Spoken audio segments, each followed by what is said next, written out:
13, 14, 15, 16, 17, 18, 19, 20. Sa grade 2 Santa naman ay 1, 2, 3, 4, 5, 6, 7, 8, 9, 10, 11, 12, 13, 14, 15.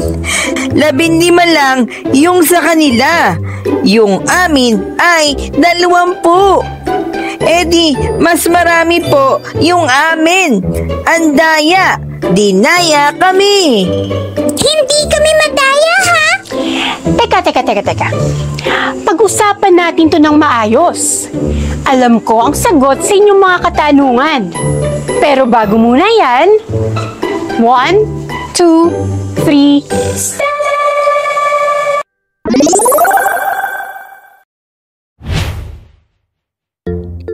Ang tawag dito ay pictograph.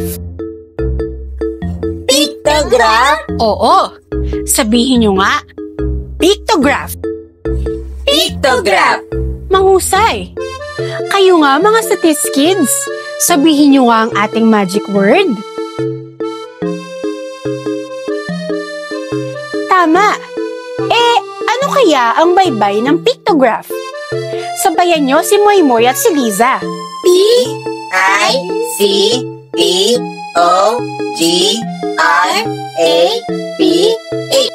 Pictograph. Mahusay. Cherubi, ano po ang pictograph? Oo nga po, Teacher Ruby. Magandang tanong yan. Ang pictograph ay isang uri ng graph na gumagamit ng simbolo o larawan upang ipakita ang datos o impormasyon. Mas madali ang pagbilang dahil sa pictograph. May 4 na bahagi ang pictograph. Ito ay ang pamagat, kategorya, simbolo, at pananda. Pamagat. Ito ay tumutukoy kung tungkol saan ang pictograph. Sabihin nyo nga, pamagat. Pamagat. Tama. Gawin muna natin halimbawa ang pictograph ng grade 2 Rose. Sige nga, Moy. Ano ang pamagat ng ating pictograph? Bilang ng naibentang buko juice ng grade 2 Rose sa Coco Festival Fair. Tama, Moy. Ang sumunod na bahagi ay kategorya. Tinatawag din itong label. Ang kategorya ay paksa o grupo ng mga bagay na ipinapakita at ikinukumpara sa pictograph. Sabihin nyo nga, kategorya. Kategorya. Tama. O, ikaw naman, Lisa. Ano ang kategoryang pinapakita sa pictograph na to? Mga araw po. Lunes, Martes, at Miyerkules po. Mahusay. Ang pangatlong bahagi ay simbolo. Ito ay ang larawan na ginagamit upang ipakita ang bilang ng datos o impormasyon sa pictograph. Sabihin nyo nga ulit, simbolo. Simbolo. Tama ulit. O, kayong dalawa, ano ang simbolong ginamit sa ating pictograph? Mga bote ng buko juice po. Mahusay. At ang huli ay pananda o legend. Ito ay bilang nakatumbas ng isang simbolo. Sabihin nyo nga ulit, pananda. Pananda. Tama. Tanungin naman natin ang ating mga statist kids. Ilan ang katumbas ng isang bote sa ating pictograph? Nakuha nyo? Ang isang bote ay may katumbas na 5 buko juice. At dahil alam nyo na ang nilalaman ng ating pictograph, malalaman na natin at mabibilang kung ilang buko juice ang naibenta ng grade 2 Rose. O Moy, ilang bote ang meron sa araw ng Lunes?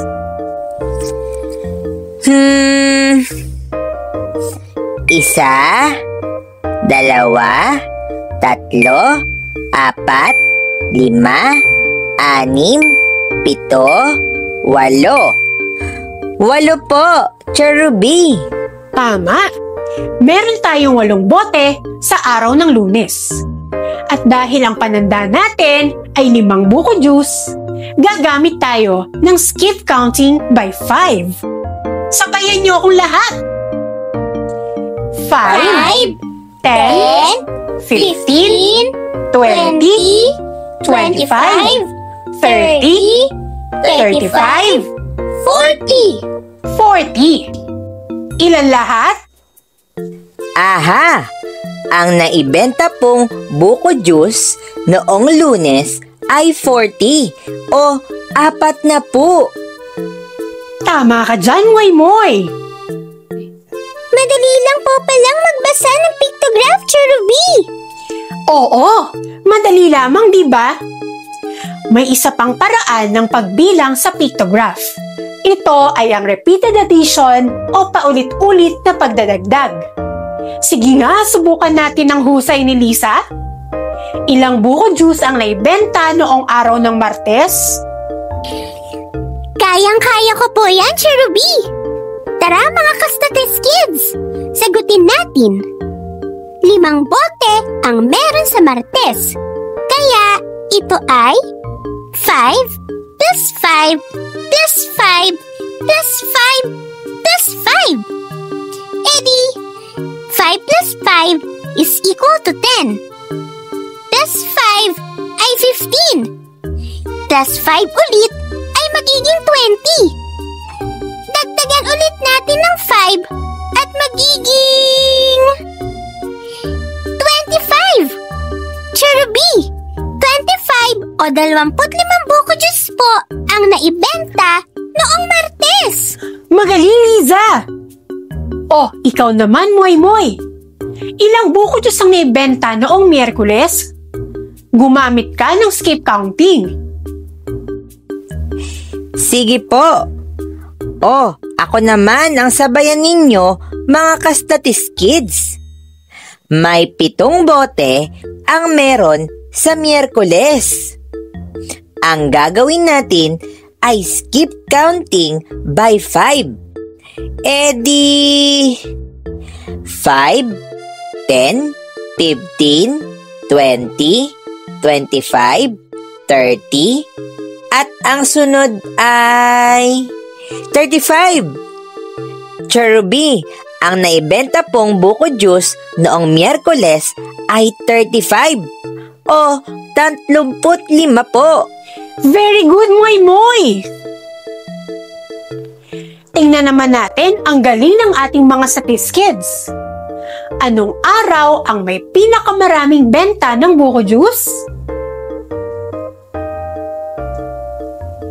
Tama!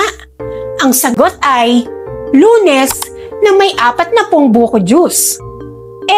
Ano namang araw ang may pinakakakaunti ang benta?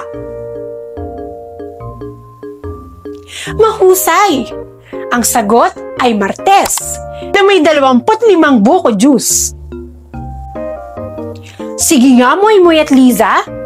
Bilangin nyo nga kung ilan lahat na buko juice ang naibenta ng Grade 2 Rose noong Coco Festival Fair? Kung may 40 buko juice noong Lunes, 25 noong Martes, at 35 noong Miyerkules. Ang naibenta po lahat na buko juice ng Grade 2 Rose ay 100 o 100. Great job, Moy at Lisa! Ayan, nakukuha nyo na kung paano magbasa at umunawa ng pictograph. Balikan naman natin ang pictograph ng Grade 2 Santan. O Liza, ilang buko juice naman ang katumbas ng isang bote sa pictograph na ito? 10 buko juice po! Tama! Ganun lang ulit ang gagawin. O Moy, ilang buko juice nga ang naibenta noong Lunes? May 6 na bote na tig sa 10. Edi 10, 20, 30, 40, 50, 60. 60 po. Tama! O Liza, ilan namang buko juice ang naibenta noong Martes? May 4 na bote na tig sa 10. Edi 10 plus 10 plus 10 plus 10. 40 o 4 na po. Mahusay! O kayo naman mga Satis Kids, ilan lahat buko juice ang meron noong Miyerkules?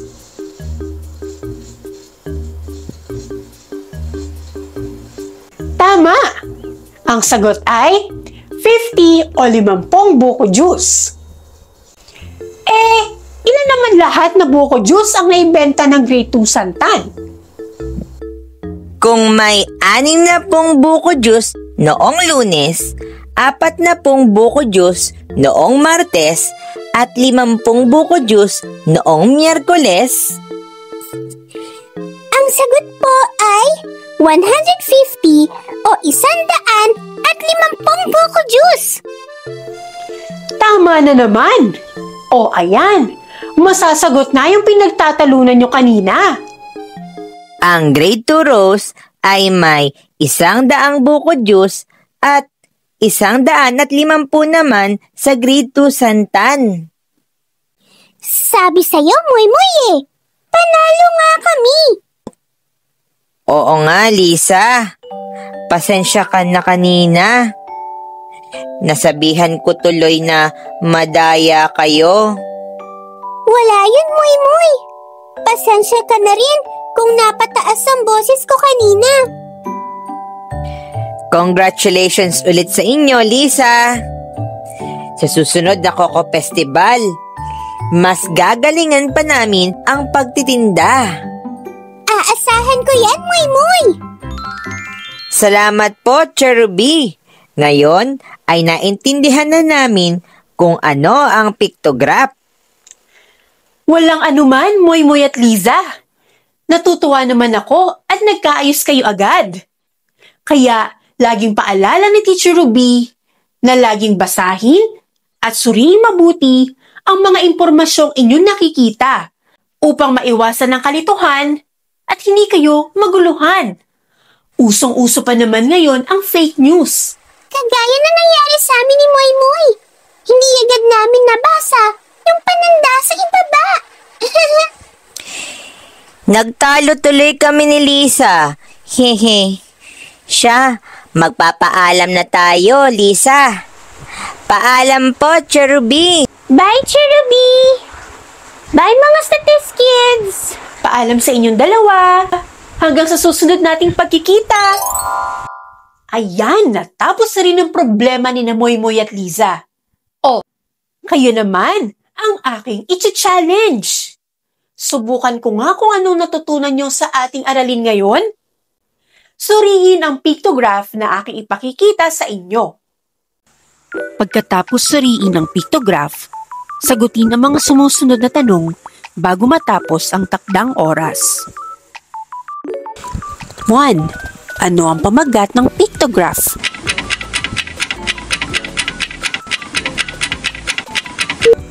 Tama! Paboritong asignatura ng mga mag-aaral sa grade 2. Ilan ang may paborito ng Filipino?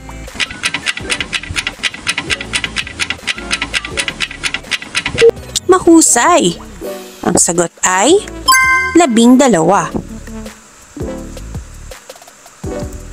Number 3. Aling mga asignatura ang may parehong bilang ng boto?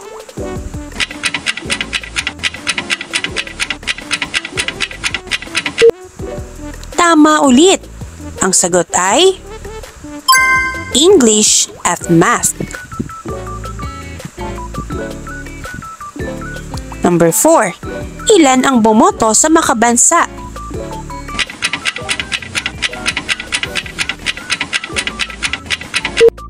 Magaling! Ang sagot ay 6. Number 5. Aling asignatura ang may 8 boto?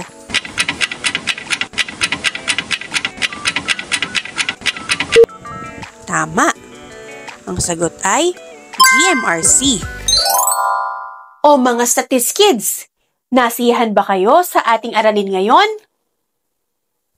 Wow naman! May natutunan ba kayo? Mahusay! Hanggang sa susunod na episode muli ng 1, 2, 3, stop!